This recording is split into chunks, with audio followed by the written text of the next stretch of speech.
Orang tua di kampung ajar kami, kalau pohon nangka tidak berbuah, angkat pedang, angkat parang, cincang dia punya batang. Tahun depan dia berbuah. Nah, siapa yang mau dicincang sekarang? Supaya berbuah. Jemaat tukang tersinggung lagi. Kita baru mau ngomong keras sedikit tersinggung. Stop! Oh, kita pusing.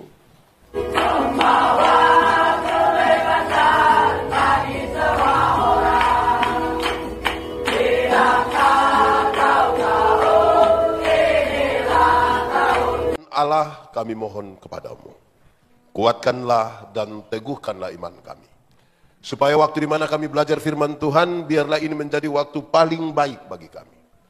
Tuhan, kami berdoa, Tuhan jauhkan semua pencobaan, biar dalam damai-Mu kami belajar firman Tuhan. Berkati hamba-Mu dan berkati semua orang yang memberi hidupnya untuk pemberitaan ini. Kami rindu pada firman-Mu. Berfirmanlah bagi kami Tuhan, di dalam nama Yesus firman yang hidup itu kami berdoa. Amin. Shalom. Sekali lagi shalom. Tadi pagi waktu datang sini saya baca subtema menjadi kaum bapak yang membangun keluarga. Saya bilang jangan, membangun duluan rumah. Jangan langsung bangun duluan keluarga. Karena kalau berkeluarga tapi tinggal di rumah mertua, repot kita. Bangun duluan rumah, jadi nikah siapa bawa ke rumah yang kita punya sendiri.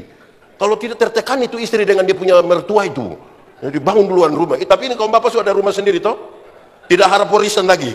Nah, baik sudah, kalau begitu mantap sudah. Itu kita punya tantangan setelah merayakan Natal. Jadi kepada kaum bapak semua dan ibu-ibu yang hadir, saya mau kasih tahu, perayaan Natal hari ini apa ya? Cas, input. Pakai orang Kupang punya bahasa, dia bilang, kamu sudah rayakan Natal jadi. Hari ini kaum bapak merayakan Natal jadi. Jadi mau apa? Kalau sudah rayakan Natal jadi. Nah, begitu toh? Nah, sekarang kita mulai. Teks ini dibaca berkali-kali. Saudara mungkin sudah dengar berkali-kali. Saya hanya mau mengajak kita renungkan ulang satu-satu dua bagian ini. Pertama, nyanyian para malaikat di malam Natal itu dinyanyikan di padang belantara. Kenapa di padang belantara? Kisah di padang belantara itu tidak bisa dipisahkan dari kisah dalam kitab Kejadian pasal 4. Kain dan Habel. Di kisah tentang Kain dan Habel diceritakan. Di padang itu, tempat di mana kakak adik mesti baku sayang, menjaga kedamaian. Di padang itu mereka berbagi kasih, berbagi berkat, menikmati indahnya alam semesta. Justru di padang itu, Kain tega sekali membunuh adiknya Habel. Karena itu nyanyian perdamaian dari sorga, ini pertama kali dinyanyikan di tempat di mana persaudaraan lagi sementara bermasalah. Di tempat di mana kita penuh dengan kepalsuan. Di tempat di mana kakak adik tidak bersayang. Di tempat di mana rumah tua itu menjadi sengketa bagi anak-anak yang ditinggalkan.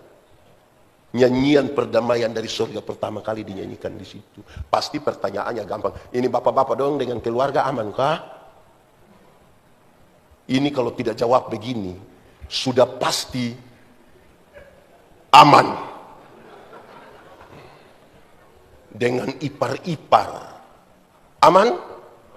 Dengan mertua mantap, luar biasa. Dengan istri, siapa punya istri ya?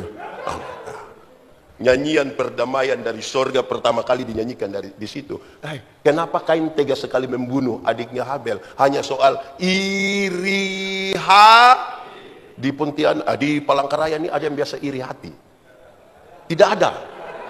Ini keluarga tulus-tulus semua di Palangkaraya. Sedikit lagi dunia kiamat di sini nih. Iri hati ialah lebih baik saya rugi asal bapak rugi lebih banyak daripada saya untung tapi bapak untung lebih banyak. Ada dua orang yang sama-sama suka iri hati, orang dua berdoa kepada Tuhan. Karena Tuhan tahu mereka dua suka iri hati, Tuhan bilang, malaikat urus orang dua. Malaikat datang, malaikat bilang, karena kamu berdua suka iri hati, maka Tuhan bilang hanya satu yang berdoa. Yang satu tidak usah berdoa, tapi yang berdoa itu dia minta apa? Yang tidak berdoa akan dapat 2 kali lipat. Jadi kalau beliau minta motor 1, pendeta Yandi dapat motor. Woi, di antara kami siapa mau berdoa? Woi. Tapi karena harus berdoa maka tarik undian siapa yang mau berdoa. Ya, tiba-tiba pendeta Yandi tarik, dia yang harus berdoa. Saya pikiran ini, kalau saya minta kaya, nanti Pak Pendeta lebih. Saya pikiran, setelah hitung-hitung saya bilang, sudah Tuhan, kalau begitu kasih saya punya mata buta 1. Kalau pendeta Yandi buta satu, beliau buta berapa? Buta satu rugi atau tidak? Buta satu rugi atau tidak? Rugi atau tidak? Tapi lebih senang lihat orang buta iri hati. Orang iri hati itu orang lain yang beli kulkas, dia yang kedinginan di rumah. Lama-lama dia membeku di sana. Sebentar pulang dari sini jalan kaki, ada orang bawa motor hampir tabrak dia, dia silih sedikit. Itu orang lewat 20 meter jatuh. Brrr. Dia bilang apa? Mampus. Lihat begini, dia punya bapak yang jatuh. Senang sekali lihat orang susah, dan susah sekali lihat orang. Di Palangkaraya ada begitu? Ada? Ada? Ada di sini? Pakai baju warna apa itu? Yang begitu-begitu. Karena Natal harus dimulai di situ. Natal mesti mulai di situ. Saudara tahu, Kain tega sekali membunuh adiknya Habel karena apa? Perjumpaan antara akal dan perasaan sudah tidak lagi berimbang. Orang tidak hitung itu saudara atau tidak. Kasihan. Dulu orang tua lahir kita, orang tua punya pesan hanya satu. Anak, kamu kawin orang baik-baik. Yang dia bilang kawin orang baik-baik itu, jangan sampai kamu punya persaudaraan yang dulu makan sama-sama, dulu main kelereng sama-sama, hancur tagal kamu menikah. Jadi dengan ipar-ipar ada baik ini. Kenapa suara menurun? Nah, Natal ini menjadi penting ini. Ya, kawin orang baik-baik. Kalau tidak akal dan perasaan tidak lagi berimbang, tidak bisa. Harus berimbang. Perjumpaan akal dan perasaan yang berimbang membentuk karakter manusia. Ya, ayam itu ada otak, tapi tidak pakai otak. Makanya tidak ada sekolah ayam. Atau di Palangkaraya ada sekolah ayam. Ayam itu ada hati kok tidak? Ada. Dia punya nama hati ayam. Tapi dia tidak pakai perasaan. Makanya ayam tidak pernah cemburu. Nah, saudara lihat. Waktu Tuhan menciptakan manusia laki-laki dan perempuan, bukan sekedar jenis kelamin yang dia bedakan. Ada bagian lain yang disebut pola untuk dikelola, yaitu saya sebut satu sekarang berkaitan ini. Soal pola berpikir. Laki-laki itu cenderung rasional. Bapak-bapak, suami-suami itu cenderung rasional. Makanya bapak-bapak kalau bicara selalu bilang, saya pikir. Ibu-ibu itu kan lebih banyak pakai apa? Perasaan. Makanya mereka kalau bicara selalu bilang, saya rasa. Bayangkan menikah 20 tahun, suami hanya saya pikir, istri hanya bilang saya rasa. Lantas saudara pikir ada bahagia? Hidup tidak bisa pakai pikiran saja, penyeimbangnya adalah perasaan. Hidup juga tidak bisa pakai perasaan saja, penyeimbangnya adalah logika. Untuk itulah bapak-bapak berjumpa dengan ibu-ibu. Natal harus dimulai di situ. Gagal mengelola itu pikiran dan perasaan, konflik pasti terjadi. Relasinya rusak antara manusia dan rusak dengan Tuhan. Saya ingat saya melayani di Pulau Selatan di NTT, Pulau Sabu. Kami biasa ibadah rayon. Di sini sebut apa ya? Beberapa rumah tangga di satu wilayah disebut apa ya? Lingkungan. Kami di sana sebut rayon. Kami ibadah rayon itu hari Senin, hari Rabu, hari Jumat. Kami pergi itu nanti dorang sudah buka tikar besar begitu. Terus yang akan pimpin ibadah dia duduk di yang paling tinggi, duduk bersila, semua duduk bersila. Lampu paling besar ada di dia. Saya pergi begini, dorang sebanyak, jemaat sebanyak. Saya mulai pimpin ibadah. Saya berkhotbah, dorang senyum-senyum. Saya pikir pasti masuk ini, pasti. Yang menarik, kami sudah selesai ibadah, dorang masih senyum-senyum. Saya mulai pikiran dengan jemaat punya senyum. Saya bilang, jemaat, kamu senyum-senyum apa? Dorang tambah senyum lagi. Saya panggil seorang diaken, Welmin Ceriu namanya. Saya pakai bahasa kampung. Saya bilang, Nadau, kamu senyum-senyum apa? Dia ambil satu pena, dia tulis di satu kertas kecil, dia antar kasih saya. Saya penasaran sekali. Saya coba buka, ternyata dia tulis, maaf, Bapak punya resleting tidak tarik itu. Saya macam mau tampar dia itu. 1 jam kita sama-sama di sini, engkau lihat ada masalah di saya, engkau diam-diam. Saya tanya, menurut saudara tadi orang punya ibadah ada jalan baik atau tidak? Baik atau tidak? Baik atau tidak? Tidak baik kan? Hanya soal apa? Perasaan. Saudara lihat kita punya perasaan dalam gereja. Saya mau tanya, ada orang yang saudara hargai, orang yang saudara hargai sekali. Terus dia datang di saudara, bermaaf, maaf sekali. Ada kotoran di dia punya hidung. Berani kasih tahu dia? Pak, maaf Pak, ada kotoran biar saya ambil, bisa. Berani kasih tahu. Yang herannya kepada yang bersangkutan perasaan kita kasih tahu, tapi kita kasih tahu orang lain. Nah ini yang Natal lagi. Itu pertama, kenapa di padang belantara. Tapi yang kedua, kepada siapa? Berita ini pada siapa? Sebelum nanti kita lihat bagaimana mereka pergi ke Betlehem. Berita ini ditujukan, dikasih tahu kepada para gembala. Ceritanya ringan sekali. Waktu itu gembala-gembala ada di padang. Tapi siapakah gembala-gembala? Dalam masyarakat Palestina, gembala-gembala adalah salah satu dari sekelompok orang yang tidak bisa dipercaya. Mereka bekerja di waktu malam. Kebanyakan itu jaga orang lain punya ternak. Mereka suka bertengkar, berkelahi soal lahan untuk pakan ternak.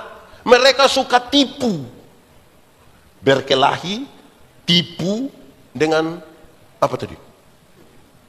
Bertengkar, rampas lahan. Saya mau tanya, di sini ada bapak-bapak tukang tipu? Ada kok tidak? Oh, berarti ini bukan turunan gembala ini.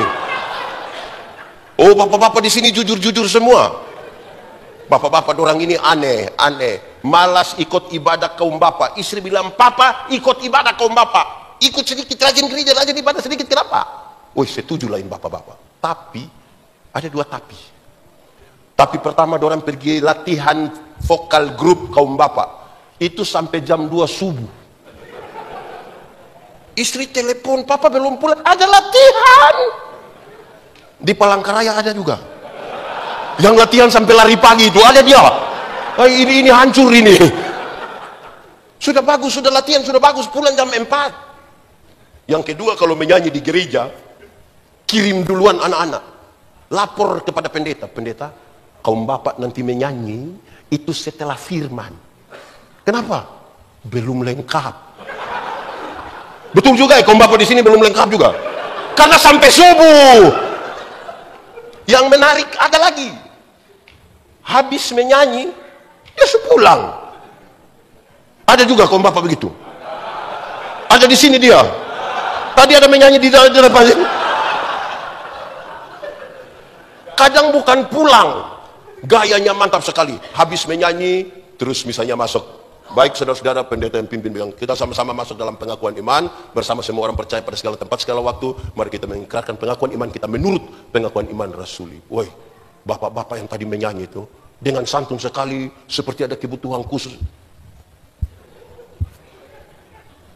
Merokok di situ. Ada juga, ada ikut ibadah. Bisa tunjuk sedikit, bisa tunjuk gitu. Gembala-gembala ini tidak bisa dipercaya, tidak bisa dipercaya, tukang tipu dan tukang bertengkar. Di sini ada bapak-bapak suka bertengkar, yang sedikit-sedikit tersinggung itu ada, sedikit-sedikit tersinggung ada, sedikit-sedikit mau keluar dari GKM mau bikin gereja baru di situ ada dia. Aduh, kita pusing lah kalau dengan bapak-bapak begitu. Nah, ini yang mau membangun keluarga tukang tersinggung. Nah, sekarang saudara, membawa berita sekarang harus mendefinisikan dulu.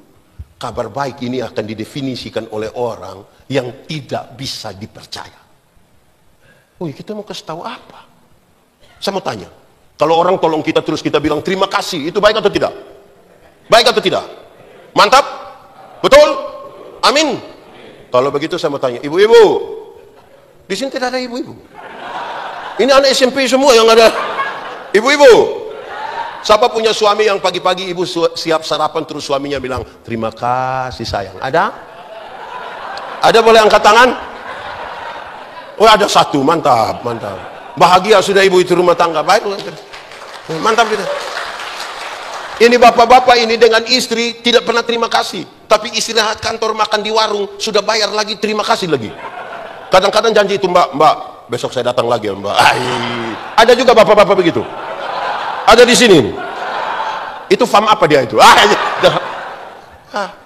Bapak-bapak, coba sebentar malam pulang istri siap makanan, terus dengan luar biasa coba bapak bilang terima kasih. Saya yakin istri pikiran. Kalau bapak-bapak sampai bilang terima kasih, istri pasti pikiran. Istri punya pikiran itu ada dua. Yang satu pasti istri pikir begini, tidak tahu roh apa naik di satu suami, karena tidak pernah buat, tiba-tiba dia buat kan. Ibu masa mau percaya langsung. Yang kedua pasti ibu pikir begini, jangan-jangan ini hari terakhir, jadi tiba-tiba dia baik. Jadi mendefinisikan diri sebagai orang bisa dipercaya itu repot. Di sini bapak-bapak semua bisa dipercaya? Mantap. Luar biasa. Tepuk tangan dulu kasih bapak-bapak.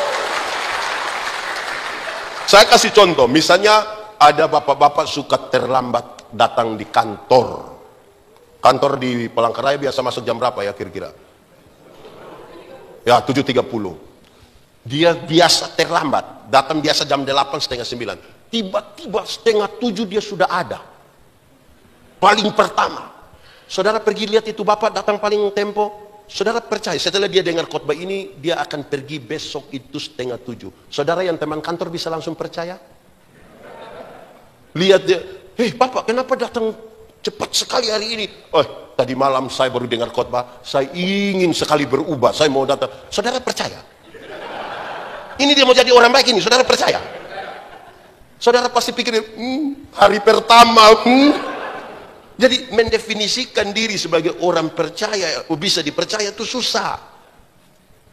Dia jadi bendahara, ada pemeriksaan tersinggung.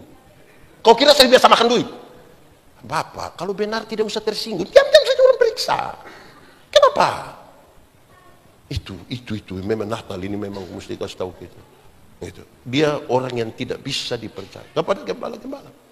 Tadi malam waktu saya dijemput, kita makan di family, terus saya bilang begini, anak-anak yang ikut saya itu ratusan orang, 400 lebih orang. Ada separuh kami seduduk lama, pas sampai begini terus dia video call dia istri. Halo sayang, ini ada dengan Bapak Yandi. Saya bilang dia baru datang. Dia baru datang. Ini kami acara juga paling lama 1 jam lagi. Kalau dia sampai rumah jam 2 itu bukan dari sini. Karena kadang-kadang dia bikin narasi seolah-olah lihat ini ada dengan Bapak Yandi. Tunggu. Tapi bapak-bapak di sini mantap semua toh. Oh, majulah ini negara kalau bapak-bapak begini.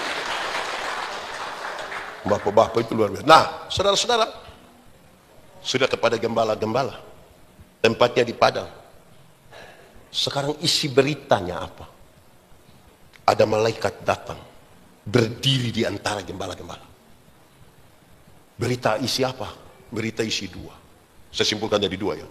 Berita pertama bilang begini, jangan takut. Berita pertama bilang apa? Melihat ada ketakutan di antara para gembala itu. Berita pertama yang disampaikan bilang, jangan takut. Jangan takut itu berita Injil. Injil itu berita pembebasan. Supaya mereka yang takut menjadi semangat. Yang sudah mau mati menjadi semangat. Saya melayani di banyak rumah sakit. Kepada opa-opa, oma-oma yang tua-tua itu saya datang, saya berdoa, oma, yo kita berdoa ya oma, yo pendeta. Tapi pendeta doa habis, oma sudah mati. Tapi oma mati masuk surga. Terus kita mulai jelaskan kenapa mati masuk surga. Terus dia bilang, pendeta, mati sekarang atau mati besok sama saja. Tuhan yang memberi, Tuhan yang mengambil. Terpujilah nama Tuhan. Bahkan di lorong-lorong kematian pun, berita Injil sampai, dia semangat untuk itu pembebasan. Ingat, masih banyak orang, masih banyak gereja suka kasih taku orang. Dorang biasa menjelang Paskah, bawa film neraka. Putar di kampung-kampung. Orang kampung nonton film neraka. Aduh, pendeta, neraka. Hei, saya tidak pusing dengan neraka. Kenapa pendeta tidak pusing? Karena saya masuk surga. Minimal pendeta mesti tahu. Saya tidak tahu juga tidak apa-apa. Karena saya kalau masuk surga bukan karena ketakutan hukuman di neraka. Saya masuk surga karena Tuhan Yesus mati ganti saya. Supaya apa? Kalau saudara baca perjanjian lama, saudara akan temukan celakalah. Saudara baca perjanjian baru ketika Yesus lahir, Yesus melayani, Yesus mati, Yesus bangkit, Yesus naik ke surga, Roh Kudus dicurahkan. Saudara tidak menemukan itu kata celakalah. Tapi apa? Jangan takut. Supaya kalau ada orang datang ke saya, ada anak muda datang ke saya, pendeta Yandi, saya rasa saya manusia paling berdosa di dunia. Saya bilang, Adi, pendeta juga orang berdosa. Tapi jangan takut, karena kasih Tuhan lebih besar dari kita dua punya kesalahan. Itu pembebasan. Bayangkan kalau ada orang datang kasih tahu saya, pendeta Yandi, saya rasa saya manusia paling berdosa. Iya, saya lihat engkau punya muka-muka berdosa ini, saya lihat. Engkau ini kalau tidak bertobat, kaki tangan akan patah, buang semua, patah-patah. Ini berita apa macam begitu? Berita apa itu? Injil itu pembebasan. Supaya yang takut menjadi semangat. Nah, Injil itu ada 2. Injil ada berapa? Injil ada berapa? Satu. Mati masuk surga. Sama-sama, 1, 2, 3. Mati masuk surga itu Injil. Untuk apa badan bagus-bagus, pakaian ketat-ketat, hidup kaya raya, mati masuk neraka? Kurus-kurus, susah-susah, lemah-lemah, mati masuk surga. Mana yang baik? Badan bagus-bagus, kaya raya, mati masuk neraka. Susah-susah, mati masuk surga. Mana yang baik? Mana yang baik? Mana yang baik? Dua-dua tidak baik. Yang bagus itu badan bagus-bagus, pakaian ketat-ketat, hidup kaya raya, mati masuk. Tapi kita ini Tuhan baru kasih kepercayaan kecil saja langsung lupa Tuhan. Dulu belum ada kios, tiap hari berdoa. Pendeta belum datang, dia sudah berdoa, berlutut di sini berdoa. Sudah ada kios, hari Minggu tidak datang gereja. Tuh pendeta bilang, Bapak kenapa tidak gereja? Tuhan suka kasih kios, nanti siapa jaga lagi pendeta. Baru kasih kios, belum kasih perusahaan tambang, belum kios. Ada juga bapak-bapak begitu. Ada di sini itu bapak. Itu baru Tuhan baru kasih sedikit. Lupa Tuhan. Dulu masih honor, belum ASN. Berdoa keliling semua gereja GKI ini, minta kalau Tuhan berkenan dia diangkat jadi ASN. Wih, doa-doa Tuhan kabulkan jadi ASN, bikin syukuran. Gaji pertama untuk Tuhan semua. Gaji kedua, ketiga sampai hari ini yang tidak ada lagi untuk itu.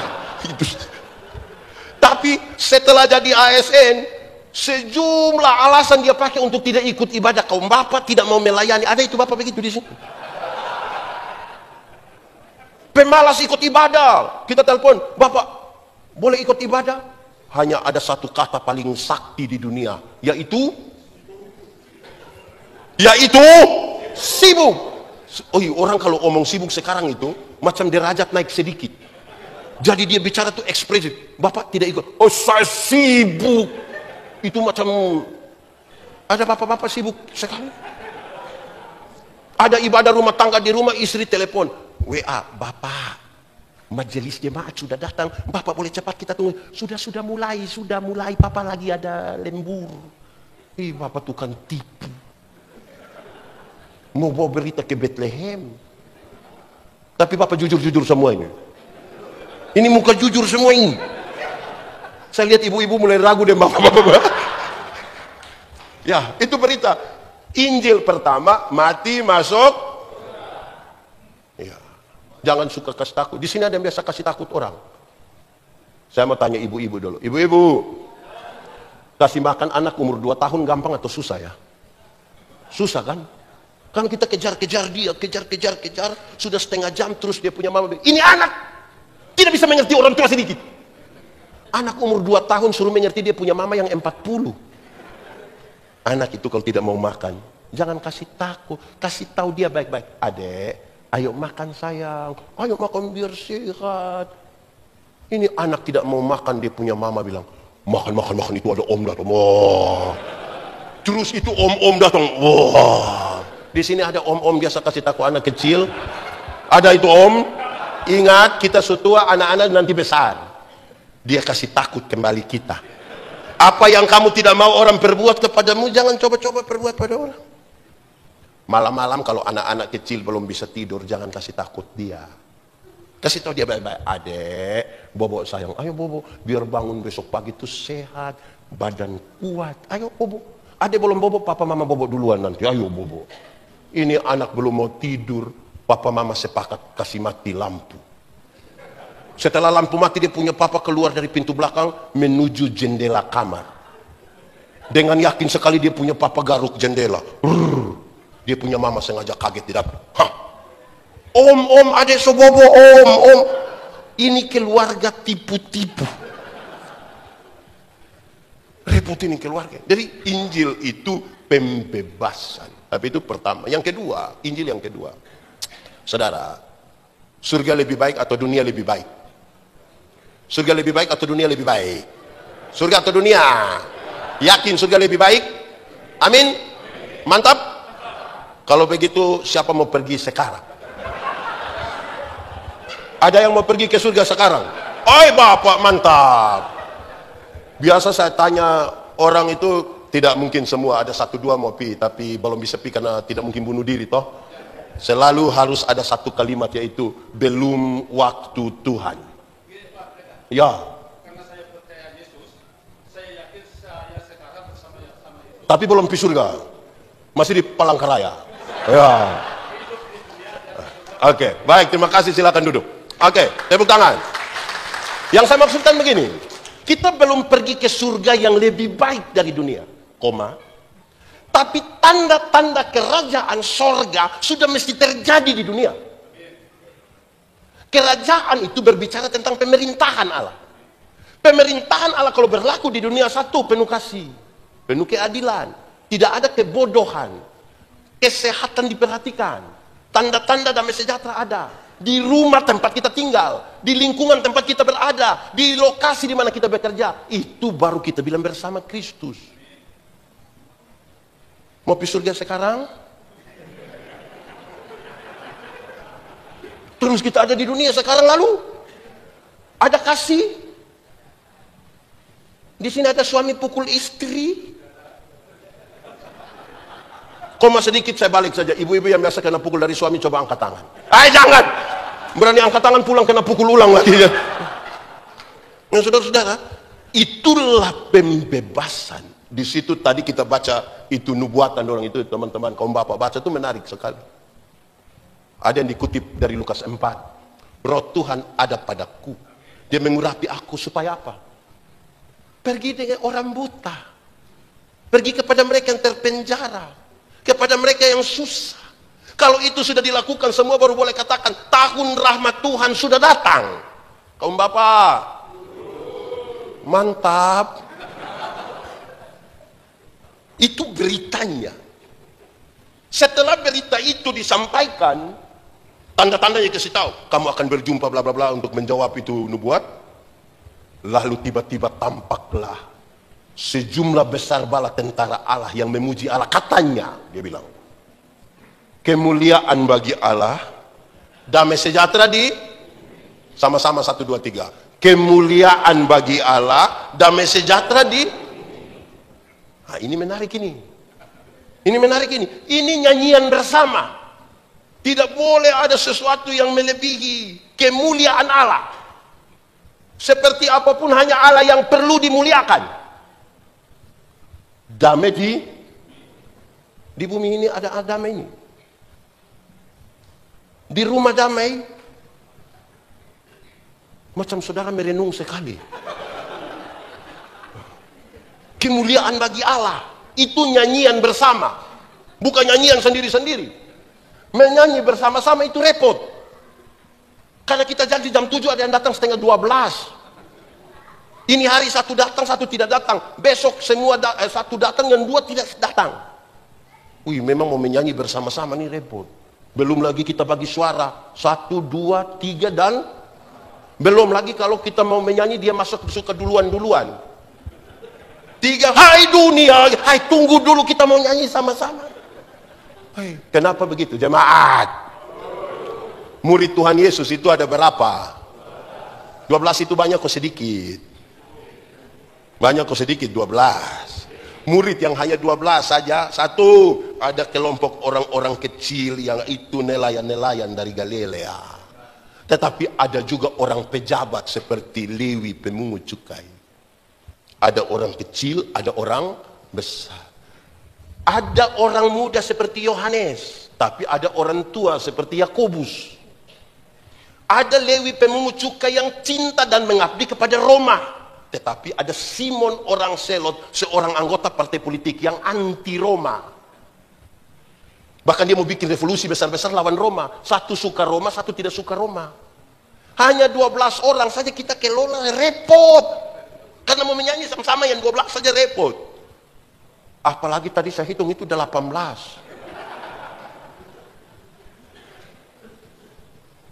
Repot itu. Ini akan jadi nyanyian bersama. Ada kaum bapak yang kalau rapat dia omong paling banyak. Waktu kerja dia tidak datang. Ada kok tidak coba? Nah ini akan nyanyi bersama-sama. Ada yang waktu kita bikin acara dalam rangka hari ulang tahun Galilea, kita bikin seminar, dia hanya bertanya begitu rupa sampai dia jawab kembali itu pertanyaan. Ada yang usul semua program di muka bumi dia usul. Tapi itu orang kikirnya minta ampun.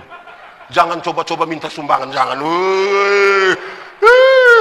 dalam rangka perayaan Natal dalam rangka perayaan Natal tahun 2024 dan tahun baru 2025, maka setiap kakak diharapkan dapat mengumpulkan dana 100.000 rupiah. Aduh, jangan coba-coba pergi minta di dia.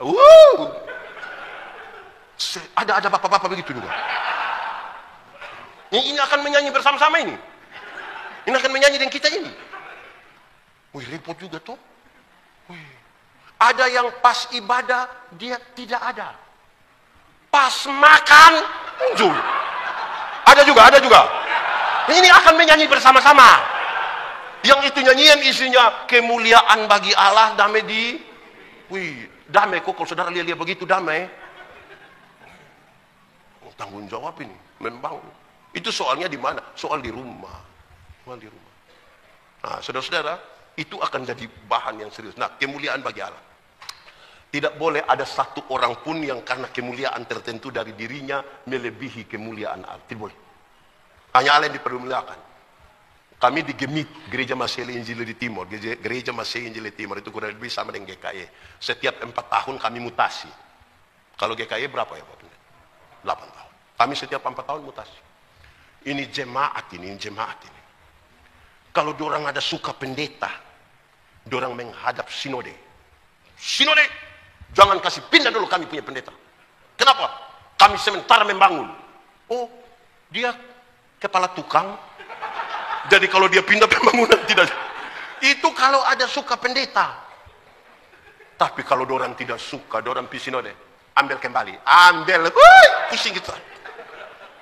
Kita akan menyanyi bersama-sama di situ. Bisa tulus kah supaya bawa damai sejahtera, boleh kah? Saudara, ada satu kemuliaan Allah yang puncaknya, saya bicara 2 puncak ya. Puncak pertama itu adalah ketika Yesus mati bagi kita. Alkitab mencatat, Yesus tidak mati konyol, tetapi Yesus dimuliakan di salib. Supaya kita yang terputus hubungan dengan Tuhan karena dosa, sekarang berjumpa kembali dengan Tuhan dalam relasi yang kuat. Ada satu lagu ini lagu lama, orang tua dong pasti masih ingat lagu ini. Coba kita menyanyi. Pada satu bukit jauh dari lihat salib Tuhan berdiri. Sepotong kayu kasar,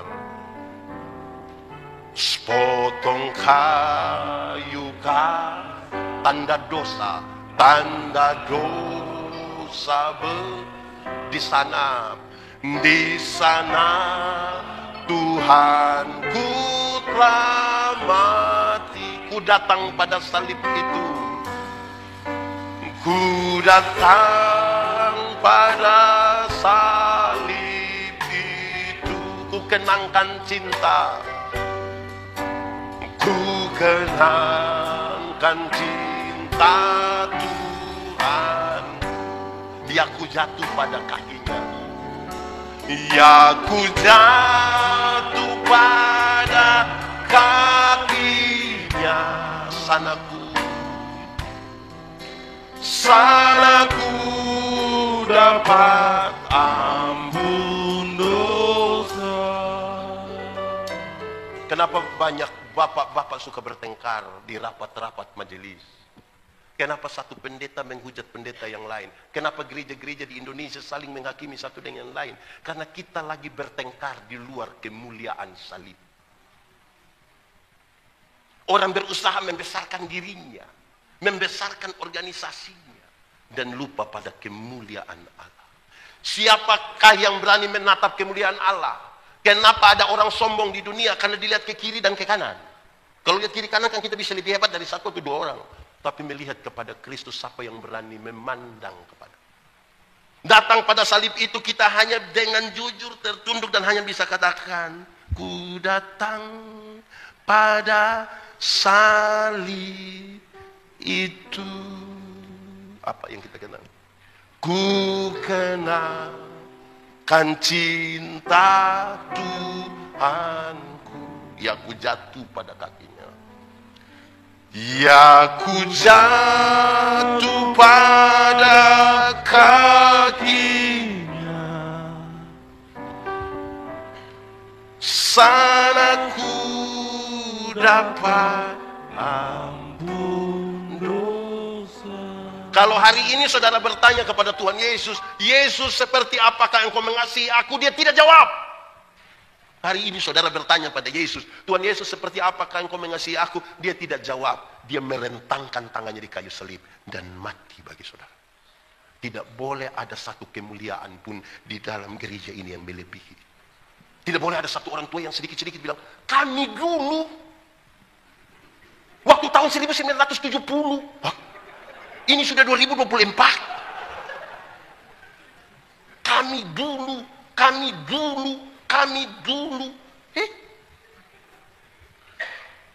Waktu tahun 1970 pindah di situ dia ulang. Waktu tahun 1970 pindah di situ ulang. Waktu tahun 1970. Lama-lama dia baru bangun, orang bilang 1970. Saudara lihat, Allah dimuliakan. Tidak boleh. Allah dimuliakan, kemudian damai di bumi. Saudara, damai sejahtera ialah segala sesuatu yang mendatangkan kebaikan bagi umat manusia. Segala sesuatu yang mendatangkan kebaikan bagi umat manusia adalah damai sejahtera. Kalau begitu, yang mendatangkan kebaikan bagi umat manusia, tidak semuanya itu enak. Supaya manusia selamat, salib. Enak itu salib. Saudara pernah sakit gigi? Itu orang yang menyanyi bilang, lebih baik sakit gigi daripada sakit hati. Itu karena dia belum pernah rasa. Wih, sakit gigi terlalu mengirikan. Kepala di bawah, kaki di atas, putar tidak bisa tidur. Tetangga putar tap, kita tersinggung. Sakit fisik, sakit hati, semua sakit. Terus dia ambil air hangat, dia taruh gula, manis tinggi, terus dia kumur. Kenapa kok sakit gigi kok kumur-kumur manis-manis? Biar supaya ulat ambil yang manis-manis, jangan bikin sakit gigi. Kadang-kadang untuk sebuah penyembuhan, obatnya mesti pahit. Saya kadang-kadang lihat sebuah anak orang baru lahir harus vaksin toh. Saya tidak tahan lihat. Bapak kasih kuat hati untuk anak punya bayi. Baru vaksin yang ini itu, tiba-tiba anak pertama kan anak perempuan. Papa ke dokter, bikin apa lagi? Mau pasang anting-anting, tembak lagi di sini. Sakit kok tidak? Untuk mendatangkan kebaikan. Orang tua di kampung ajar kami, kalau pohon nangka tidak berbuah, angkat pedang, angkat parang, cincang dia punya batang. Tahun depan dia berbuah. Nah, siapa yang mau dicincang sekarang? Supaya berbuah. Jemaat Tuhan tersinggung lagi. Kita baru mau ngomong keras sedikit tersinggung. Stop! Kita pusing. Mendatangkan kebaikan bagi umat manusia. Dan mendatangkan kebaikan belum tentu baik ikut kita punya mau. Setelah berita itu, malaikat-malaikat sepulang, baku ajaklah ini gembala-gembala. Mari kita pergi ke Bethlehem. Sebelum kita bicara Bethlehem, saya mau kasih tahu pertama begini. Dorang kan makan minum dari pekerjaan sebagai gembala. Ini pekerjaan ditinggalkan untuk pergi. Kasih tinggal pekerjaan untuk pergi ke Bethlehem.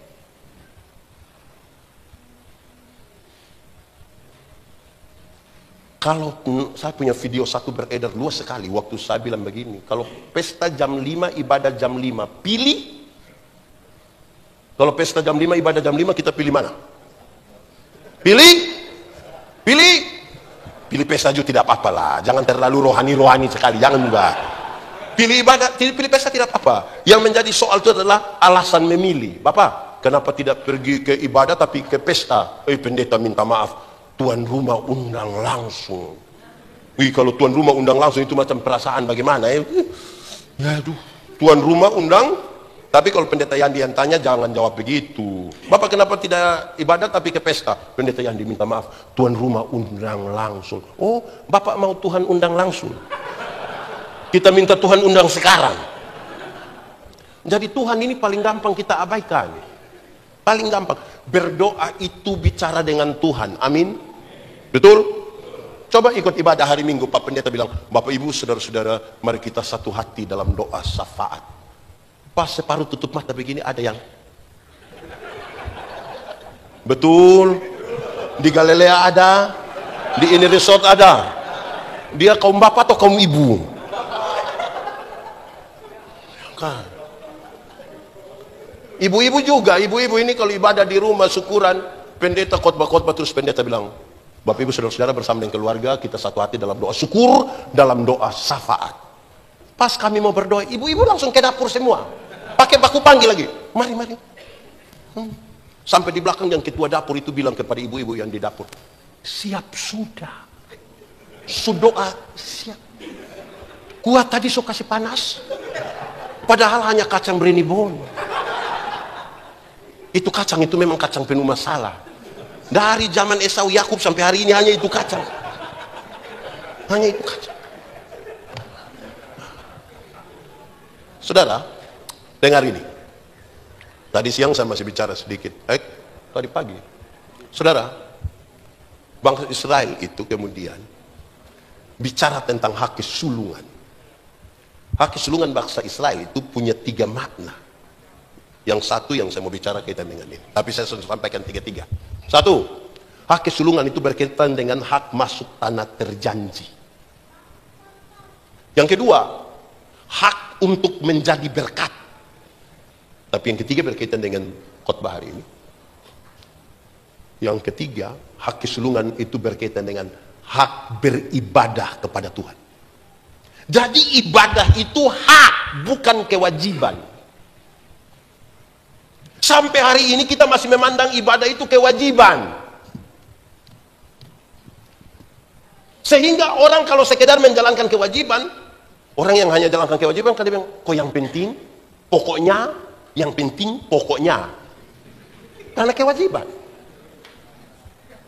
Sekarang hak, saudara bekerja, punya gaji. Gaji termasuk hak atau kewajiban? Kalau orang tidak kasih gaji, marah? Demo? Kenapa demo? Hak. Ini hujan sedikit tidak berani datang ke hak. Karena nanti haknya rusak. Hujan sedikit tidak berani ambil hak. Karena nanti hak rusak. Jadi ibadah itu hak. Bukan kewajiban. Nah saudara, mari kita baku ajak. Mari, kasih tinggal pekerjaan. Nanti kita tuntaskan. Ini ada satu orang bilang ke saya, bilang begini, pendeta, kerja itu kan ibadah toh pendeta? Saya bilang, oh betul, betul. Kerja juga. Kalau begitu, untuk apa kita ada gereja lagi? Kerja saja kan su ibadah. Tidak usah ada foto salam. Ibadah. Jadi bapak-bapak jangan gaya bilang, kami memang tidak setia ibadah, tapi kalau bedah rumah, siap. Ikut ibadah baru pergi bedah rumah. Bukan ibadah tidak ada, bakti sosial ada. Jangan begitu. Ini bapak-bapak bakti sosial atau bapak-bapak gereja? Nah, sekarang kita bicara Bethlehem. Bethlehem menurut arti katanya, bait laham, rumah roti, rumah makan. Jadi ajakan ini mengatakan, mari kita pergi ke rumah makan. Mantap. Itu yang tadi ibadah tidak ada pas makan, karena pergi ke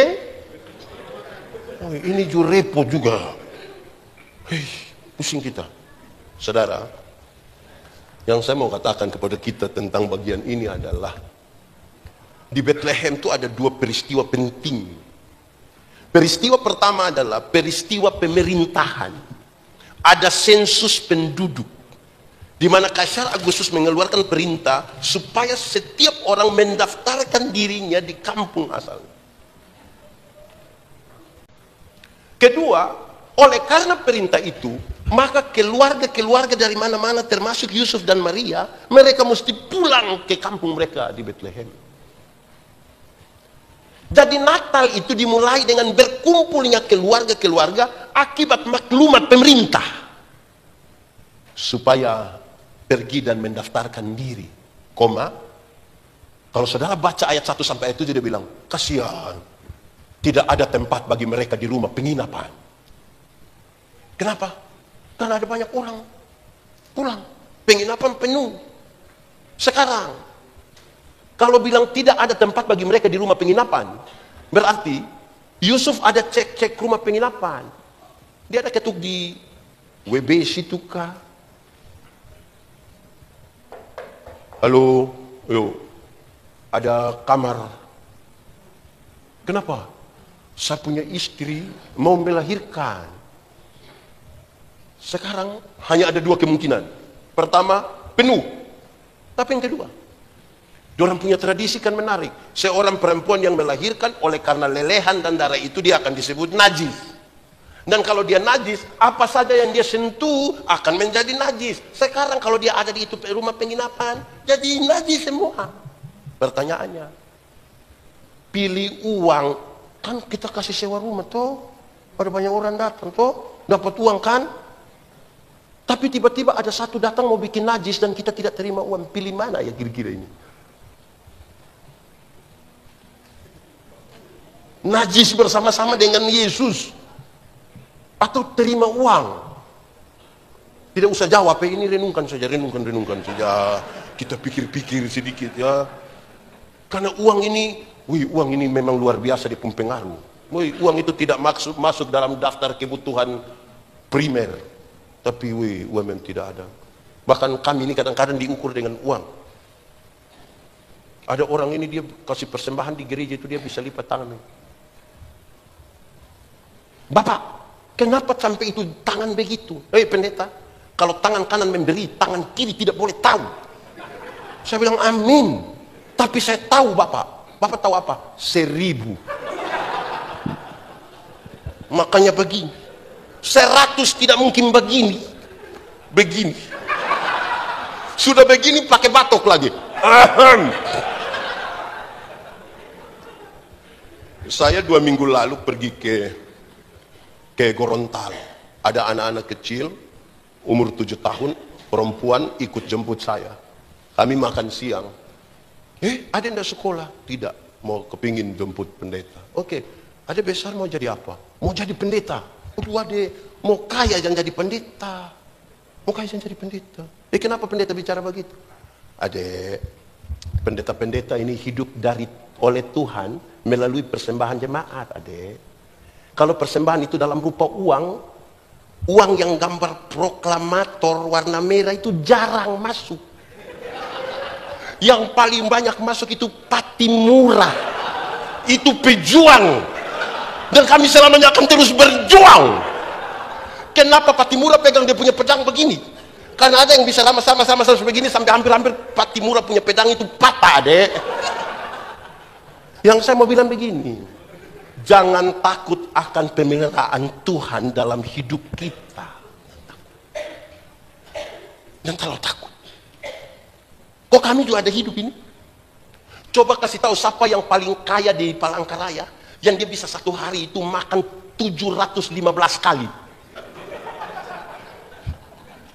Paling tinggi 3 kali. Kami juga sama. Apa coba? Jangan takut dengan pemeliharaan Tuhan. Karena itu dengan Tuhan. Yang menarik dalam kekristenan, makin Tuhan berikan kepercayaan, kita makin ragu dengan Tuhan. Dulu masih honor, gaji hanya 1 juta per bulan. Itu pun tiap 3 bulan bayar 1 kali. Habis bulan masih lebih 10.000. Sudah diangkat jadi ASN, gaji pokok saja sudah tinggi. Belum tambah tunjangan ini, tunjangan sana semua. Habis bulan, bendahara hanya bawa kertas putih 1 kasih tahu bilang supotong semua Bapak. Kita ini kok makin banyak berkat makin pusing. Mau percaya pada janji Tuhan, gak berani kah? Saya lihat saudara mulai ragu ini. Saudara, ada janji Tuhan itu kita bilang baik sekali. Janjimu seperti fajar pagi hari yang tiada pernah terlambat bersinar. Cintamu seperti sungai yang mengalir Dan ku tahu betapa dalam kasih. Janji Tuhan seperti matahari pagi, amin. Selalu datang tepat waktu, amin. Dan satu waktu Tuhan bilang begini, berilah 1/10 dari hasilmu. Ujilah aku. Lihatlah bejana pemerahanmu akan berlimpah-limpah dengan buah anggur. Benar itu janji Tuhan? Saudara percaya pada janji itu? Kita uji. 10.000, perpuluhan berapa? Pasti kasih kan? Kan hanya 1.000. Janji Tuhan nyata, dia kasih naik 100.000, perpuluhan masih kasih. Kasih kok hanya 10.000 kacang-kacang. Tuhan kasih naik 1 juta perpuluhan, masih kasih. Kasih kok hanya 1 lembar. Tuhan kasih naik 10 juta perpuluhan, masih kasih. Masih kasih. Kenapa mulai beda pendapat? Makin besar mulai beda pendapat. Perpuluhan mulai 1 juta, kita mulai pikiran. Ambil 1 juta di tangan kiri, 9 juta di tangan kanan, dia lihat 2-3 kali, dia lihat. Sudah lihat 2-3 kali terus dia bilang begini, Tuhan juga mengerti. Ya. Aduh, ini pendeta Yandi kita undang, dia datang hanya mau ngomong perpuluhan supaya ini gereja dapat uang. Aduh, tidak. Ada 2 tidak yang saya bilang. Pertama, yang saudara bawa itu dalam kategori persembahan. Kata dasarnya apa? Sembah, bukan sumbang. Tidak ada satu orang lebih kaya dari Tuhan, dia datang sumbang kasih Tuhan. Tidak ada. Dalam penyembahan itu kita datang kepada. Dalam penyembahan.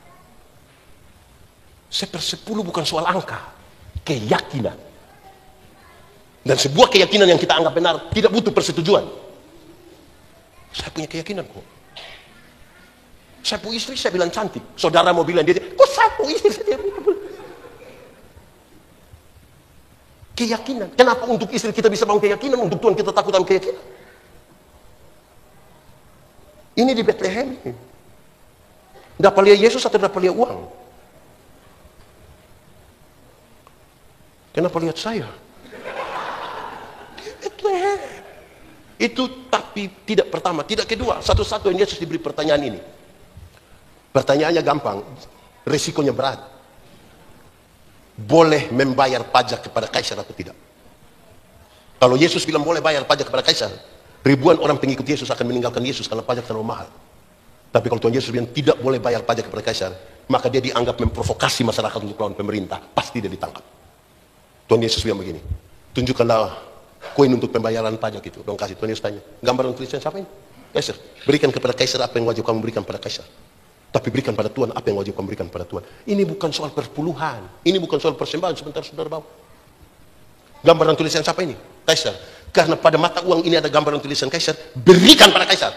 Tapi Alkitab mengatakan, kamu adalah gambar dan tulisan Allah. Berikanlah uangmu pada kaisar. Tapi berikanlah dirimu pada Tuhan dan bukan uangmu. Itulah persembahan yang benar.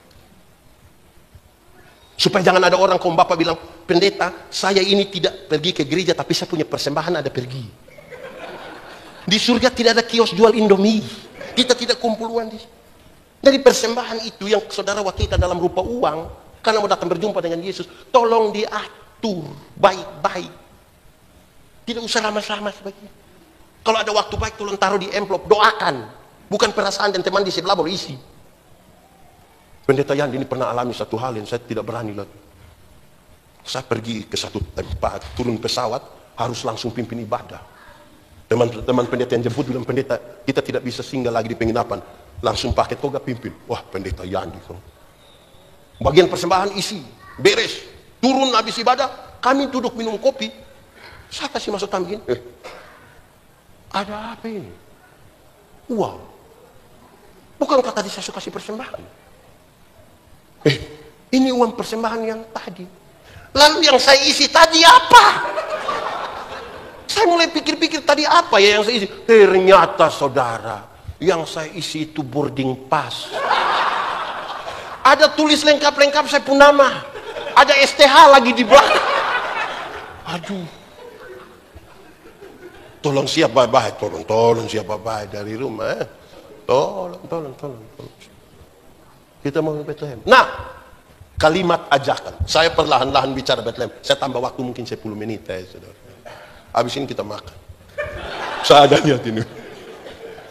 Saudara, mari itu kalimat ajakan kepada orang-orang untuk pergi berjumpa dengan Yesus. Ingat, Tuhan Yesus datang, dia tidak tanya ada berapa gereja kita ada bangun.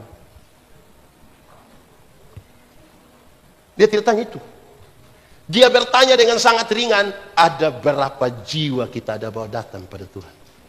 Yang kita ajak dia, mari ke Bethlehem. Satu saat, Tuhan Yesus kasih tinggal ribuan orang yang baru saja menikmati sebuah mujizat. 5.000 orang laki-laki.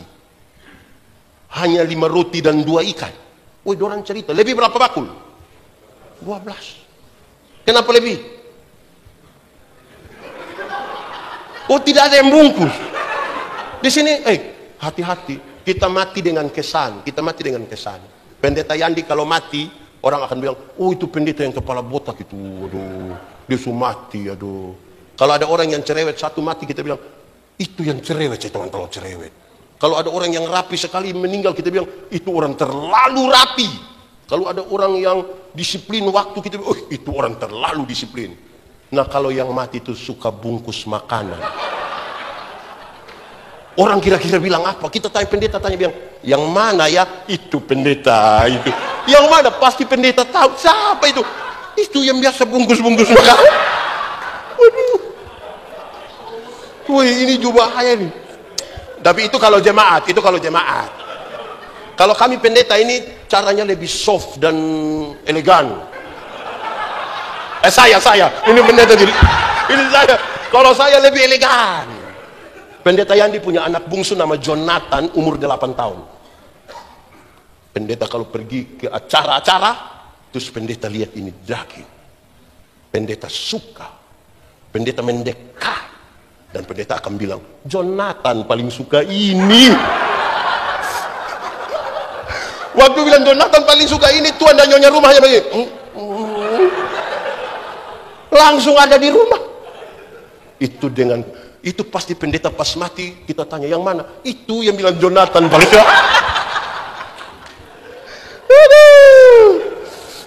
Oke. Saudara, Tuhan Yesus kasih tengah dorang. Tuhan Yesus pergi ke Gerasa. Di Gerasa Tuhan Yesus hanya berjumpa dengan satu orang yang kerasukan legion. Kalau omong legion berarti dia kerasukan roh jahat kira-kira 6.000 roh jahat. Berapa ribu? 6.000. Bayangkan kita punya teman kaum bapak yang satu roh jahat, dia punya otak saja kita pusing. Ini 6.000. Ini orang terlalu jahat. Jahat bagi orang lain, bagi diri sendiri juga dia jahat. Dia pukul-pukul dia diri ini. Tuhan Yesus mau turun dari perahu begini. Itu roh jahat bilang begini, Yesus anak Allah yang hidup, apa urusanmu dengan kami? Rupa-rupanya roh jahat juga mengenal nama Yesus. Jadi kalau orang Kristen hanya kenal nama Yesus, kita belum lebih hebat dari roh jahat. Karena roh jahat juga kenal nama itu dan ketakutan. Injil Markus mencatat begini. Di daerah itu ada penjaga-penjaga babi menjaga babi 2.000 ekor. Roh jahat itu bilang begini, biarkan kami masuk ke babi-babi itu. Tuhan Yesus biarkan. Masuklah roh jahat ke babi-babi itu, terjunlah itu babi-babi, mati 2.000 ekor. Itu orang kehilangan pekerjaan. Orang kasih tahu orang di kampung, datang usir Tuhan Yesus. Apakah Tuhan Yesus tega buat orang kehilangan pekerjaan? Lalu kenapa Tuhan Yesus biarkan 2.000 ekor babi mati? Jawabannya begini. Dalam struktur budaya Yahudi, babi itu haram. Orang Yahudi tidak makan daging babi. Tapi yang haram, orang bisa pelihara 2.000 ekor. Sementara ada satu jiwa hampir binasa, orang biarkan. Itu yang Tuhan Yesus marah. Alangkah lebih baiknya ada 2.000 ekor babi mati daripada ada satu jiwa binasa. Sekarang coba hitung. Kalau babi satu ekor harga 4 juta. Kali 2.000, coba hitung coba. 4 juta kali 2.000 berapa? Berapa? 8 miliar harga satu orang gila itu. Kaum bapak pernah alokasikan 8M untuk? Pertanyaan lebihnya, siapakah orang gila itu? Nah itu, orang gila itu bisa kemungkinan besar kita punya suami. Karena ibu-ibu ini cantik-cantik datang gereja jalan sendiri. Terus pendeta tanya, ibu, mana suami? Terus dia bilang begini, pendeta, Tahu sendiri. Sudah tahu suami begini, kenapa ambil resiko? Ini suami-suami, ini juga satu, ini suami-suami dong ini. Waktu masih pacaran, rajin sekali dia jemput pacar bawa ke gereja. Sudah menikah dia tidak rajin gereja. Pendeta bilang, "Bapak, kenapa dulu masih pacaran rajin, sekarang sudah tidak rajin?" Dia bilang, "Pendeta, waktu pendeta kasih nikah saya dengan ibu, kami dua telah menjadi satu. Jadi istri kalau sudah pergi sama juga saya sudah pergi." Oh. Jadi memangnya istri sumakan sama dengan bapak sumakan? Saya suka bilang begini, masuk surga itu seperti kita pergi ke WC. Tahu WC? Tidak bisa diwakilkan. Masing-masing mesti pergi sendiri. Kita tidak bisa bilang, "Bapak, yo, kemana? WC, titip." Tidak. Sendiri. Ini ada 2 rumah jauh dari kampung, jauh dari gereja, dekat hutan. Satu punya anak laki-laki, satu punya anak perempuan. Yang punya anak perempuan datang kasih tahu yang laki-laki, bilang, "Kakak, hari-hari Minggu begitu tolong jemput engkau punya saudara perempuan ini, bawa ke sekolah Minggu." Dia jemput. Tapi sampai sekolah Minggu, yang perempuan ikut sekolah Minggu, yang laki-laki main kelereng di luar tunggu. Jadi remaja ikut katekisasi di gereja, yang laki-laki jemput. Tapi sampai sana yang perempuan masuk ikut katekisasi, yang laki-laki rokok-rokok di luar santai. Pulang-pulang sama-sama. Rupa-rupanya orang dua berjodoh. Setelah menikah, yang perempuan terpilih jadi majelis gereja. Mau melayani di mana saja, suami setia antar. Tapi sampai sana ibu masuk melayani, dia punya suami main kartu di luar. Tunggu. Satu waktu orang dua mati-mati sama-sama. Dalam perjalanan menuju pintu surga, Simon Petrus menanti. Lihat ini ibu datang, Simon Petrus bilang, "Shalom ibu, mari silakan masuk." Lihat ini dia punya istri masuk, yang bapak ini juga cepat-cepat mau masuk. Pas dia mau masuk, terus Simon Petrus bilang, "Bapak sabar dulu, bapak sabar dulu, bapak." Kenapa Simon? "Bapak sabar dulu." Simon, yang masuk itu sapu istri. "Bapak, saya tahu bapak." "Nah, kenapa kau tahan saya?" "Bapak, saya mau kasih tahu. Saya tahu itu bapak punya istri. Tapi dari itu hari kan bapak hanya antar-antar kan? Jadi minta maaf hari ini juga bapak hanya antar. Bapak punya tempat di sebelah yang ada api itu. Saya tanya dulu, ibu-ibu, tadi ada yang suami hanya antar? Terus ada janji bilang kalau habis WA biar saya jemput, ada? Kalau ada begitu pulang tolong kasih tahu suami ada salam dari Simon Petrus." Saya ini, mari kita pergi ke rumah roti. Satu saat mau naik ke atas gunung, Tuhan Yesus bilang kepada murid-murid, "Murid-murid, kamu semua bawa batu ya?" Oke. Semua bawa. Sampai di atas, Tuhan Yesus tanya, "Kamu bawa batu?" "Ya Bapak." "Mana kamu punya batu?" Semua punya batu besar begini. Hanya Simon Petrus punya kecil. Kan dia pikir, yang penting nama batu. Tuhan Yesus kan tadi hanya bilang bawa batu, yang penting batu. Terus Tuhan Yesus bilang begini, "Baik, ini batu saya akan rubah menjadi roti dan masing-masing akan makan." Dia punya. Simon Petrus, "Aduh, saya punya paling kecil." Pas mau turun Tuhan Yesus bilang, "Jangan lupa bawa batu ya." Sampai di bawah, orang bawa semua, tapi Tuhan Yesus tidak ngomong. Simon Petrus bilang, "Ini sudah begini lama tidak ngomong-ngomong, sudah lapar lagi." Terus tiba-tiba Tuhan Yesus bilang, "Oke, semua ada bawa batu? Yo, mana kamu punya batu?" Semua punya tetap begini. Simon Petrus punya besar sekali. Terus Tuhan Yesus bilang begini, "Baik, sebesar itulah dosa-dosamu." Karena sudah tidak tulus menjalani perintah tapi tidak tulus. Ada bapak-bapak ini ikut gereja, dia ikut kom bapak, diajak bagus ini, pengurus sudah ajak, "Bapak-bapak ikut ibadah kom bapak ya." "Baik, saya pergi tapi jangan suruh saya berdoa ya, jangan suruh. Berani suruh saya berdoa saya tidak mau pergi." "Bapak mau apa?" "Bapak-bapak, mari kita pergi ke Bethlehem.